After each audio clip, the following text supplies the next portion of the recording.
Bonjour, dernier podcast de la saison, le 40e, et je reçois Hubert Védrine, dont le dernier livre paru est celui-ci, Une vision du monde, dans la collection bouquins. Bonjour Hubert. Bonjour. Alors, c'est 16 mois bientôt presque que la guerre en Ukraine a éclaté.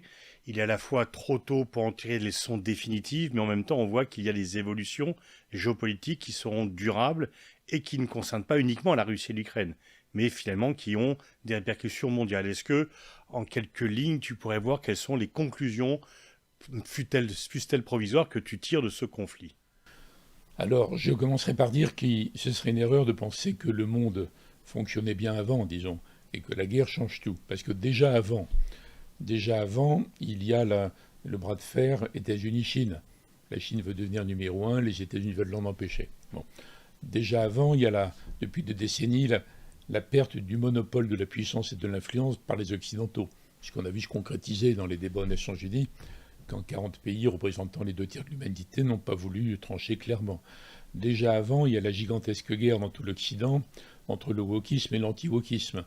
Et le livre de Philippe Roth-Latache remonte à 20 ans déjà. Donc déjà, ça existe avant. Déjà, il y a avant la contestation sous mille formes de la démocratie représentative, au nom d'une démocratie directe, et qu'une démocratie participative, compliquée à définir entre les deux. Ça existe avant, ça, en fait. Et déjà avant, on peut se dire, mais qu'est-ce que veulent les Européens en vrai? Est-ce qu'ils veulent vraiment devenir une puissance qui puisse défendre leurs intérêts ou pas, etc. Ça existe avant, ça. Bon, il n'empêche que quand même, l'attaque horrible sur le plan humain pour les Ukrainiens, tragique pour la Russie et fondamentalement débile comme décision stratégique. L'attaque de Poutine change la donne, sauf qu'au jour où nous parlons tous les deux, on ne sait pas l'issue. L'issue de la contre-offensive, des offensives. Moi, comme beaucoup de gens, mais on n'est pas sûr, je pense qu'à la fin des fins, il y aura une sorte d'enlisement. Enlisement ne veut pas dire cesser le feu, encore moins négociation, encore moins solution. Mais il n'empêche qu'il y a déjà des répercussions énormes. Donc tu as raison de poser la question maintenant, même si ce n'est pas des conclusions définitives, on verra plus tard. Alors d'abord, je crois qu'on sera d'accord là-dessus, l'attaque de Poutine a réveillé l'esprit de défense en Europe dans l'OTAN. Donc il a tout réotanisé, plus que jamais. Et même avant, même à la grande... Contrairement à son objectif. Contrairement, il y a plein de domaines dans lesquels il obtient exactement l'inverse des objectifs, plus la démonstration de l'inefficacité relative de l'armée russe. Enfin, là, il a tout faux. Hein. Mais donc, il a réveillé ça. Donc, on a une OTAN réveillée, alors qu'on ne sait plus très bien quel était son objectif. Et l'élargissement des pays qui étaient neutres, le réarmement, les décisions allemandes, polonaises, etc. Ce qui fait que, quelle que soit l'issue, en fait, on a affaire à un paysage complètement différent. Complètement différent. Et je pense que toutes les bases de la politique étrangère française, et on est très convergents sur ces sujets depuis très très très longtemps, sont remises en cause. Alors, ce qui n'est pas remis en cause, c'est que la France avait perçu depuis longtemps que le monopole occidental sur la puissance était terminé. Mais enfin, disons, au moins au sommet. Oui. Mais c'est vrai, ce qui est remis en cause, c'est les traditions diplomatiques françaises depuis au moins le début de la cinquième, voire avant. Pour certaines, c'est un dialogue nourri avec Moscou pour élargir les marges de manœuvre et travailler sur l'autonomie stratégique européenne, qui est désormais en état de mort cérébrale, alors que l'OTAN s'est complètement réveillée. Alors il y a l'autonomie, mais avant, sur la question du monopole, oui, nous, chacun dans son domaine, on le dit depuis longtemps. Mais tu te rappelles que Mahboubani, le géopoliticien singapourien, répond à ça depuis longtemps. Chers amis, vous n'allez pas assez loin. Oui. C'est pas la fin du monopole, c'est la fin de la parenthèse occidentale. Oui. Ce que d'ailleurs disait Macmillan dès les années 50. La parenthèse qui a duré 5 siècles. Bon, alors, est-ce que l'Occident a bien ou mal agi? Ça, c'est un autre débat. Mais en tout cas, sur le monopole, quelques personnes le disent, mais il y a un très puissant courant en Occident, soit pour des raisons de leadership et de puissance aux États-Unis, ils ne veulent pas entendre parler de ça, soit en Europe par idéalisme. Oui, d'accord, peut-être, mais nos valeurs universelles sont universelles, etc. Donc on est 2 figures de l'école réaliste, on est minoritaire quand même. Hein. Ah oui, oui. Bon, Clairement. même si les Européens sont obligés d'atterrir et d'arrêter, comme je le dis depuis longtemps, d'être des bisounours. Ils découvrent que le monde est Jurassic Park, qu'il faut s'adapter. Bon. Donc il y a un travail encore à faire, à mon avis, de pédagogie réaliste parce que sinon on ne peut pas défendre ni nos intérêts, ni nos idées, ni nos valeurs. Bon, ça c'est pas fait, disons. Et la guerre en Ukraine est venue encore plus diaboliser l'approche réaliste, puisque on oppose l'émotion à la raison, et l'analyse rationnelle apparaît comme étant dénuée de sentiments, comme étant cynique, et sur les plateaux télévisés, dans les débats, cette approche était encore plus vouée aux gémonies. Oui, mais il y a un mensonge historique là-dessus, parce que ceux qui sont sur la ligne ultra, on va dire, il ne faut pas simplement empêcher Poutine de gagner en Ukraine, bon, on est d'accord, mais il faut en profiter pour briser les reins de la Russie. Ce que d'ailleurs, on a oublié, mais la France voulait faire avec la Grande-Bretagne au moment de l'indépendance américaine. Il y avait une thèse à Paris, c'est le monde briser les reins de la Grande-Bretagne. Et il a fallu un grand réaliste de l'époque, oublié, qui est Vergène, pour se poser à... Enfin, c'est une parenthèse historique. En tout cas, il y a une vision très manichéenne, très complète. Et là où il y a confusion dans les débats auxquels on a assisté, parfois participé avec précaution ces derniers mois, il y a une confusion entre le réalisme des vétérans de la guerre froide aux États-Unis, qui dans les 10 premières années après la fin de l'URSS, dans la période russe, au début, pendant Yeltsin, Poutine 1 et 2, Medvedev, toute l'école Kissinger, mais même Brzezinski en fait, puis plein d'autres gens, Mearsheimer, Matlock, etc., disaient on a tort d'être triomphaliste, on a tort de négliger ce que pensent les uns et les autres, on a tort de mépriser l'idée qu'ils se sentent humiliés. Il faut intégrer la Russie, pas par amour de la Russie, encore moins du régime russe, mais pour des raisons de sécurité. Donc ils ont plaidé ça quand même. Alors ça n'a pas été fait. Donc ceux qui, 20 ou 30 ans après, disent le réalisme a échoué, c'était de la complaisance, c'est faux. Ça n'a pas été tenté, en fait. Alors évidemment, on ne peut pas appliquer ce raisonnement au Poutine de 15 ans après, qui prend la décision aberrante dont on a parlé. Puis je mets de côté les leaders politiques, pour le coup extrémistes en Europe, qui trouvaient bien le régime russe pour des raisons d'autoritarisme et de discipline, etc. Donc il y a une confusion horrible. Mais il n'empêche que le rôle de gens comme nous est de maintenir l'explication historique et réaliste, parce qu'un jour ou l'autre, je ne sais pas quand, un jour ou l'autre, il y aura toujours la Russie à côté quand même. Parce que là, en fait, les Ukrainiens comptent sur l'option militaire pour reconquérir tous les territoires, et leur objectif de fin de guerre, jusqu'où c'est quand même aussi la Crimée, y compris juger Poutine, y compris que la Russie paye des indemnités, ce qui paraît peut-être un peu, disons, difficile, si ce n'est à obtenir comme résultat. Donc en fait, tu l'évoquais, le plus probable, même s'il faut rester prudent dans les scénarios, c'est qu'il n'y ait pas une vraie fin de guerre, que l'Ukraine récupère une partie des territoires, mais pas suffisamment pour obtenir ses buts de guerre. Et donc, qu'est-ce qui se passe? Qu'est-ce que l'on fait? Est-ce que l'on continue à aider l'Ukraine pour dire ça n'a pas marché cette année, ça marchera l'an prochain?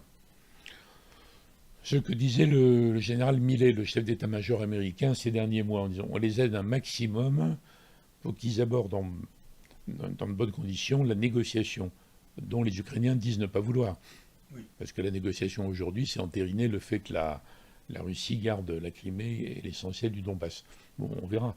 Je ne crois pas qu'il y ait un passage automatique après entre l'enlisement, mais qui peut arriver après des batailles géantes, avec plein de morts en plus. L'enlisement, ça ne passe pas automatiquement à cessez-le-feu, ni négociation. Ils ne peuvent pas négocier en fait. Mais on peut imaginer, mais je ne sais pas si c'est dans 3 mois ou dans 1 an et demi, que d'autres pays, à ce moment-là, disent bon, ils ne peuvent pas parler ensemble, mais on peut essayer d'imaginer les conditions d'un cessez-le-feu durable, d'un début de coexistence, tout ça. Dont la Chine, évidemment, mais l'Inde aussi, la Turquie, Israël. L'Indonésie, les pays les africains. Ont essayé, ils se sont ramassés là, mais ça peut recommencer. Peut-être la France ou l'Allemagne. Il faudrait que l'Ukraine accepte, dans ce scénario, que l'Ukraine accepte de perdre une partie de son territoire. Et que les Occidentaux. Ils signeront jamais. Voilà. Mais on peut imaginer une situation où les États-Unis, peut-être, j'en sais rien, parce que Biden est assez allant sur la ligne ukrainienne. Mais l'administration, non. Pas Sullivan, même pas Blinken, en fait. On peut imaginer un truc entre les deux, où les Américains disent aux Ukrainiens, vous êtes ultra courageux, magnifiques, et vous avez combattu intelligemment en plus, mais là, il faut s'arrêter pour le moment, mais ne reconnaissez rien. On ne peut pas imaginer qu'ils signent. Ils signeront jamais sur la Crimée, mais on pourrait dire, arrêtez-vous, parce que c'est pas gérable maintenant, et on imagine des transitions, des scénarios, mais on se projette assez vite au-delà des de la réalité du terrain pour le moment. Ouais. Et on ne sait pas ce que ça va donner.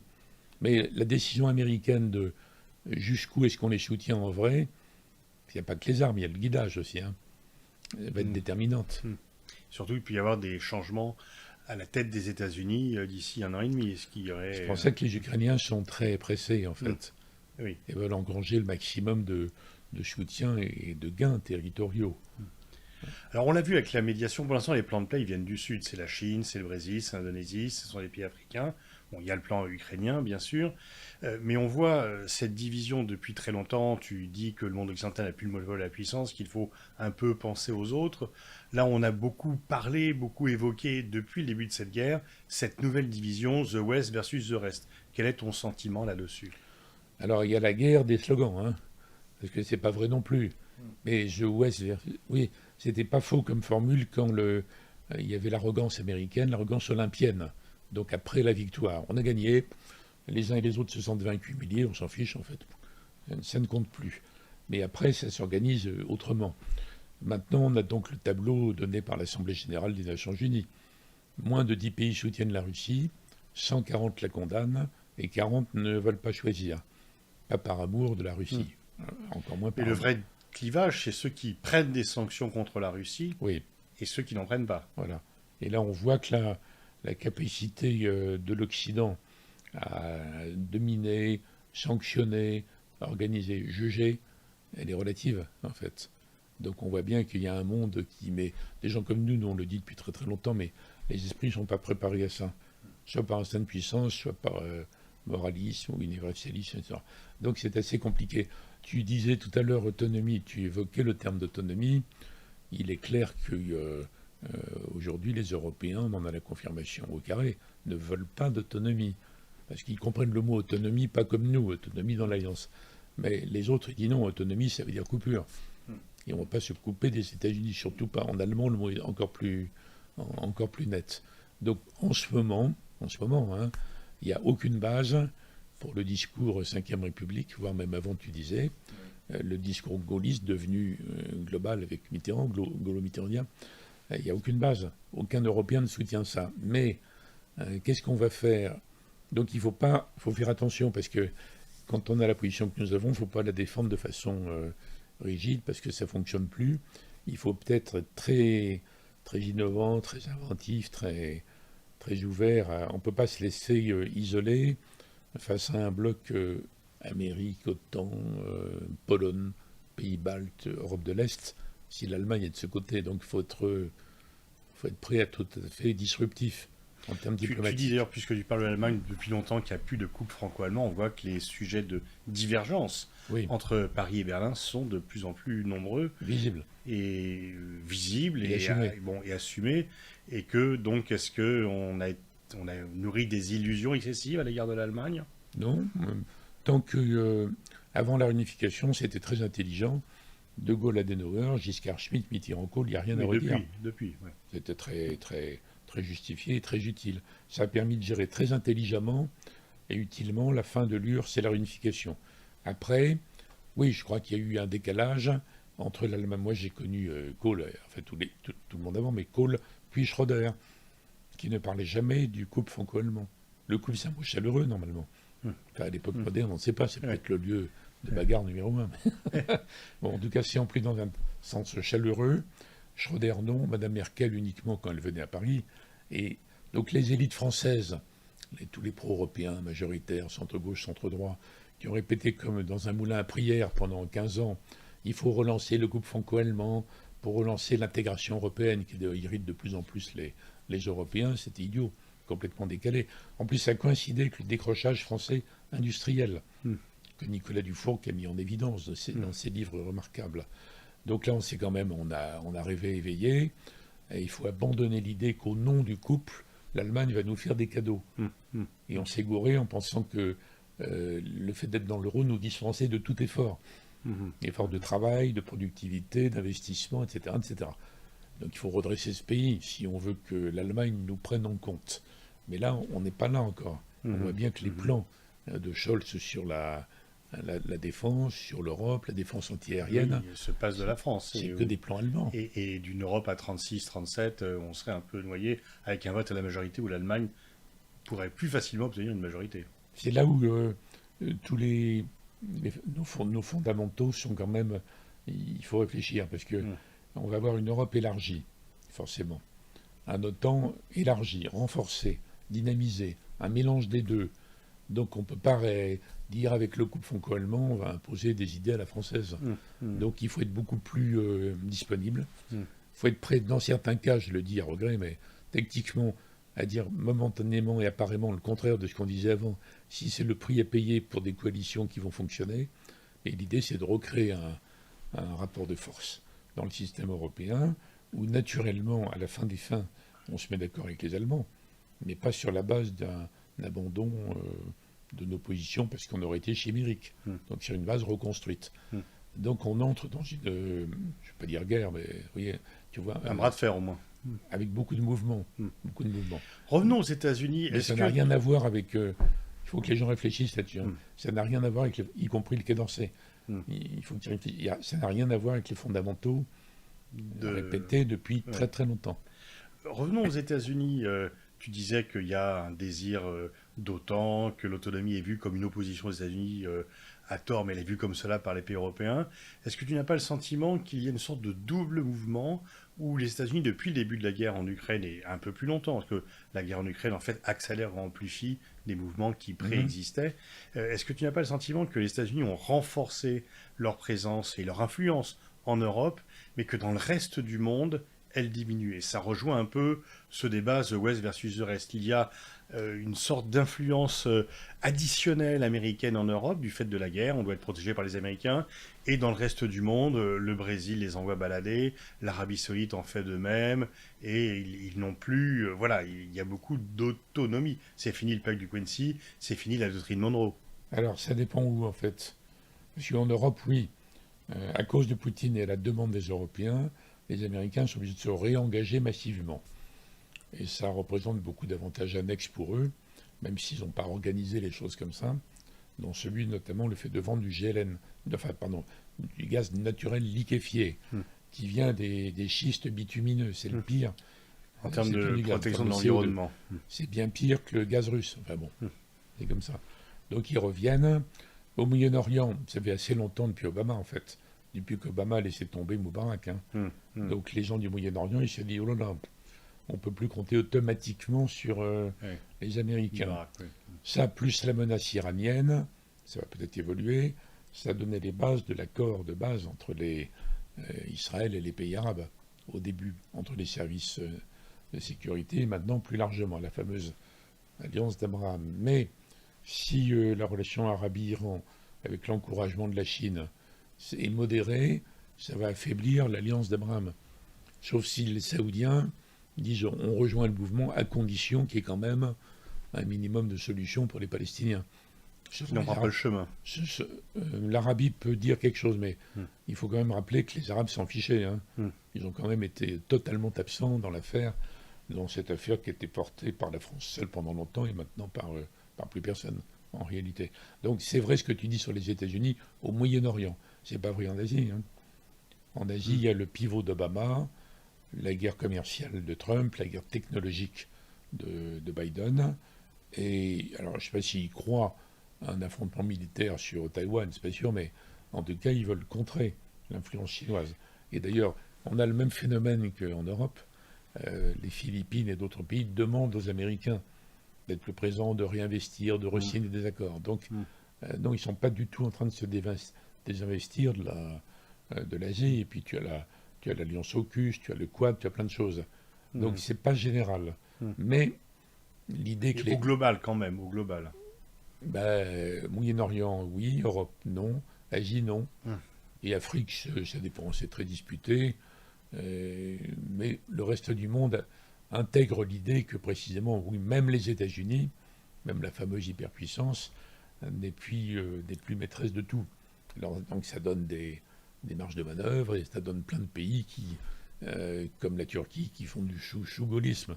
Ça m'embête d'utiliser le terme. Enfin, tu vois ce que je veux dire. Ouais. Et ils regardent leurs intérêts, ils jouent double, triple jeu partout, dans tous les sens. Il faut regarder l'Inde.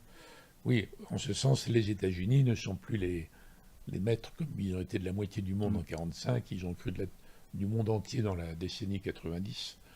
Mais ils restent numéro un quand même. Hein. Enfin, tu ne pourrais plus utiliser le terme d'hyperpuissance. Non, pas là, mais ils restent numéro un quand même. Oui.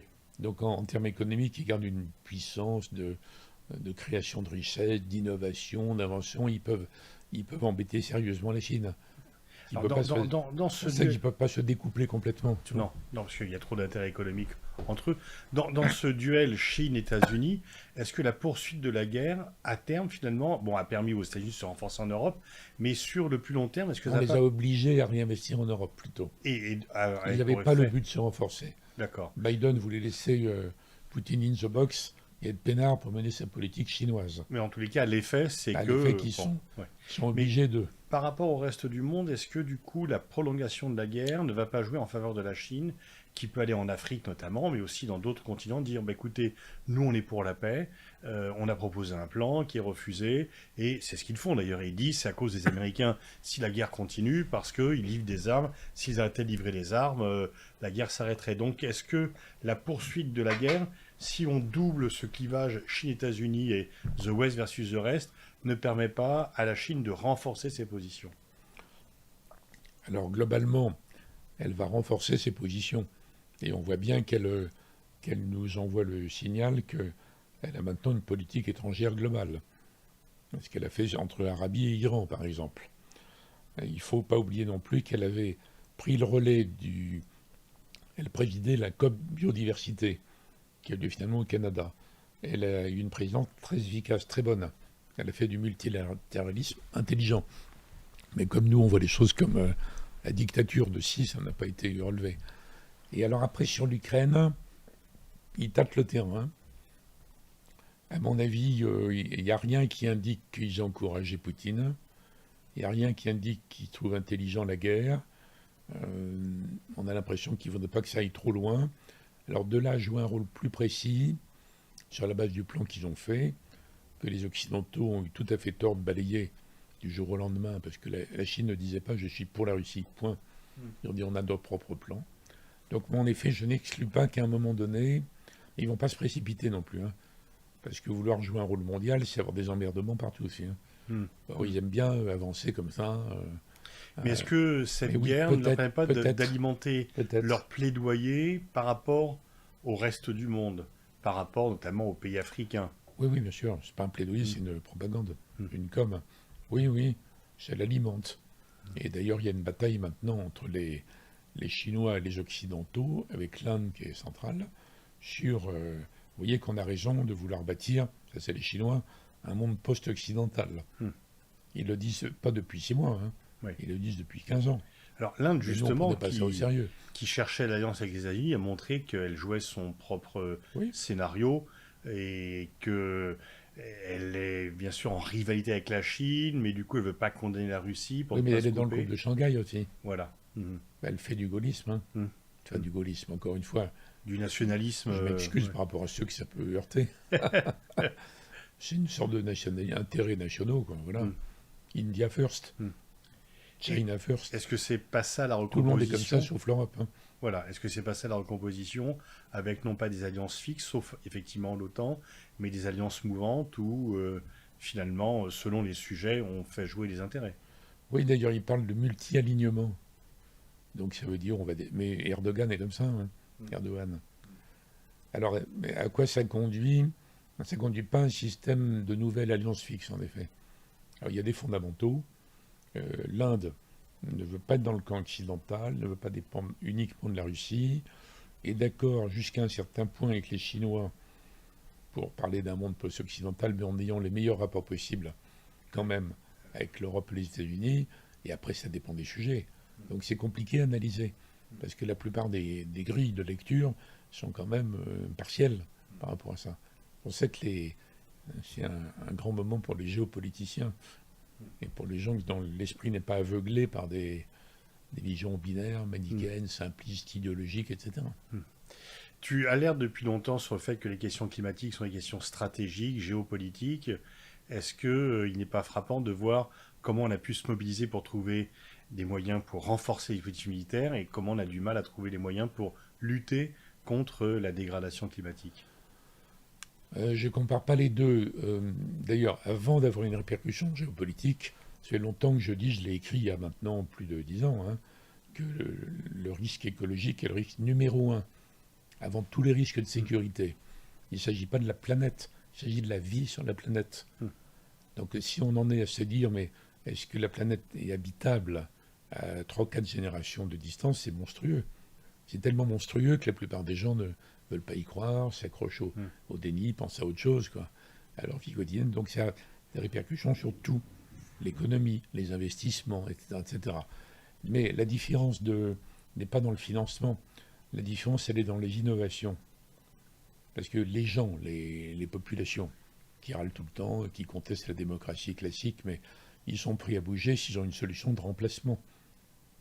Si on les punit et si on les fiscalise encore plus et qu'il n'y a pas de solution, évidemment, ils s'en foudrage, ils deviennent gilets jaunes carrément. Mais c'est une question donc d'invention. Donc là où il manque de l'argent, c'est pas pour l'accompagnement social. Ça, c'est ce que disent les partis de gauche en Europe qui sont complètement tourneboulés par toutes sortes de phénomènes, y compris la question migratoire, mais aussi écologie. Donc ils essaient de ramener ça sur le terrain qu'ils connaissent. Donc l'aide sociale. Bon. Mais c'est un problème d'invention. Il s'agit non pas de dépasser le capitalisme ou le communisme, mais de dépasser le productivisme. Donc il faut réinventer quelque chose qui est différent de ce qui a fait la révolution industrielle depuis la Grande-Bretagne au XVIIIe. Donc c'est un problème d'ingénieurs, de chercheurs, de techniciens, de financiers. Oui, de financiers. Et là, il est clair que ça ne va pas assez vite. Mais quand on voit des recherches sur un avion vert, tant mieux. L'automobile électrique, oui, si ça ne consiste pas à donner les clés aux Chinois. Et en plus, on ne sait pas comment fabriquer l'électricité. Donc moi, je pense qu'il y a une course de vitesse maintenant entre la dégradation des conditions de vie sur la planète, et ça s'aggrave en permanence, avec des phénomènes de panique qui peuvent conduire à des demandes de dictature, d'ailleurs, je pense. Dictature écologique rationalisée. Et puis d'autre part, donc la transformation de tout, l'écologisation de tout. Alors la géopolitique ne peut pas être à l'abri de ça, bien sûr. Donc elle est touchée de plein fouet, avec des pays qui vont plus ou moins vite, et qui vont prendre le leadership écologique et technologique, puis des pays qui vont essayer de retarder tant que possible. Et les États-Unis sont à moitié un État voyou là-dessus. À moitié. Parce que le plan de Biden est bien. Le fameux plan qui perturbe les Européens parce qu'ils n'ont pas pensé à faire la même chose avant. Mais la moitié de l'Amérique continue à rejeter ça. C'est une bagarre qui va être absolument géante. Moi, je pense qu'au sein de l'Occident, c'est le wokisme qui va devenir la bagarre numéro un dans l'Occident, mais au niveau mondial, c'est plutôt la bagarre, disons, écologico-technologico-géopolitique. Merci Hubert, je renvoie à la lecture de ton livre Une vision du monde aux éditions de bouquins. C'est donc le dernier podcast de cette saison. Rendez-vous début septembre.